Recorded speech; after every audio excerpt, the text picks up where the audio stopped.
Hello, welcome to Tranquil Lawyer. Today I'm going to give an introduction to stress and anxiety, particularly as it affects lawyers and the legal community. Leo Tolstoy once said, "Happy families are all alike.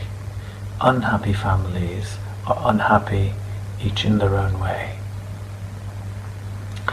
I think that Tolstoy was really putting his finger on the way that stress and anxiety affect us all.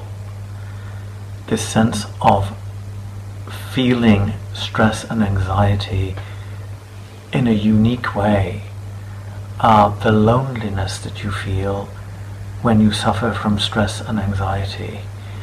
Am I going to lose my job? Is my girlfriend, is my boyfriend going to leave me? Am I going to get sick from COVID? Any type of thought like that is stress-inducing, you feel profoundly alone, as if you're the only one that is suffering from that at that moment. And that really exacerbates the sense, the anxiety and the stress. Now, there's a very well-known Buddhist story that perfectly illustrates this point. It's called the parable of the mustard seed. A woman whose only child had died was inconsolable, and her neighbors referred her to the Buddha. And what the Buddha said to her is that he can help bring her child back, but that she first has to go and gather mustard seeds from houses that have not known death. The woman goes from house to house, and many, if not most of the houses have mustard seeds, but there isn't a single house that has not known death. So she comes back to the Buddha and she says, I have lots of mustard seeds, but none from a house that hasn't known death. And in that moment, she realizes that she's not alone in her suffering, and that others have known her suffering, that death is an inexorable and inescapable phenomenon. And it's that sense that she is not alone, that she suffers with everyone else, that brings her a lot of calm and finally relieves her stress and anxiety. I've had a front row seat in this theatre where stress and anxiety plays out in our community, in the legal community, whether in the law firm context, from first-year associates to senior partners, whether in the in-house context, or even in the non-profit context. We all suffer, and we suffer in our own way, as Tolstoy said, and as this story illustrates.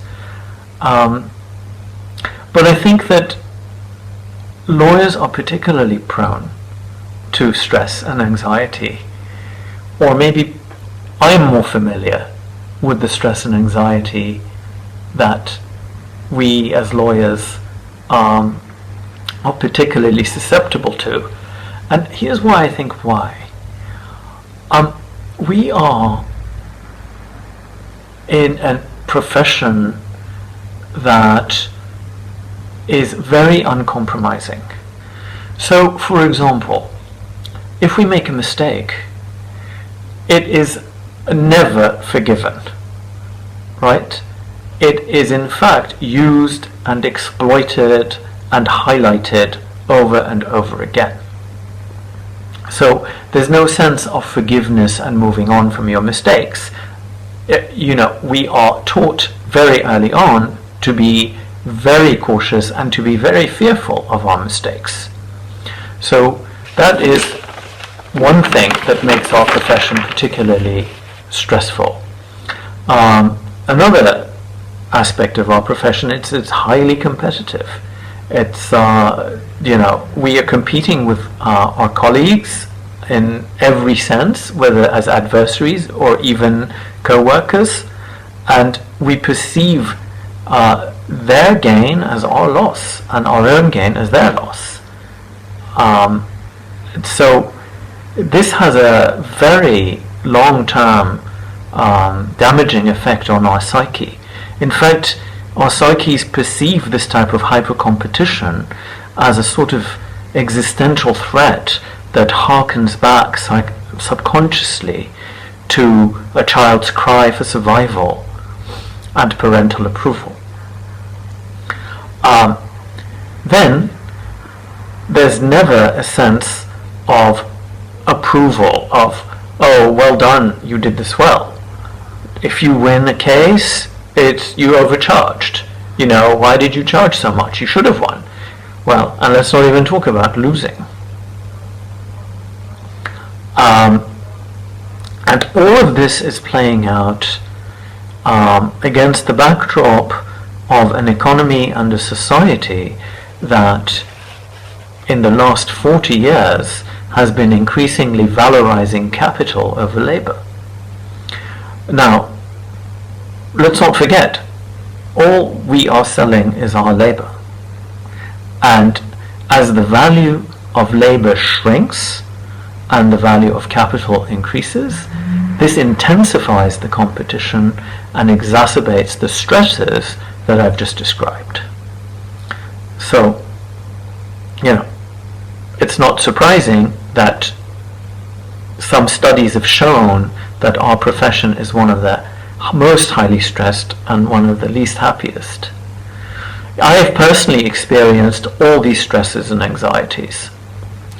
I've been practicing law for some 30 years in different contexts, and you know, perhaps like me, some or many of you might feel that you're trapped by the stress and anxiety that spills over from the office into my home life, perhaps into your own home life, and at some point it overtakes and overcomes you.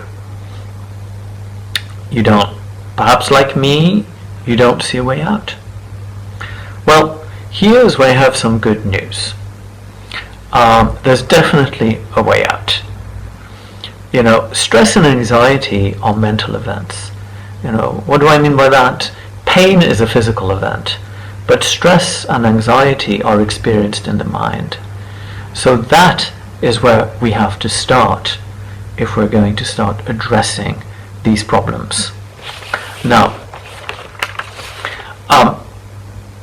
I've started this website, tranquillawyer.com, where I bring the tools of mindfulness and meditation, which are, in my view, very powerful tools in addressing stress and anxiety, and in my personal case have helped me relieve much of my stress and anxiety. Not all of it by any means, but much of it. On the website, I've written articles about how mindfulness and meditation can alleviate your stress and anxiety. I also offer a 15-minute free session to explain how mindfulness and meditation can help you overcome stress and anxiety and lead a happier life.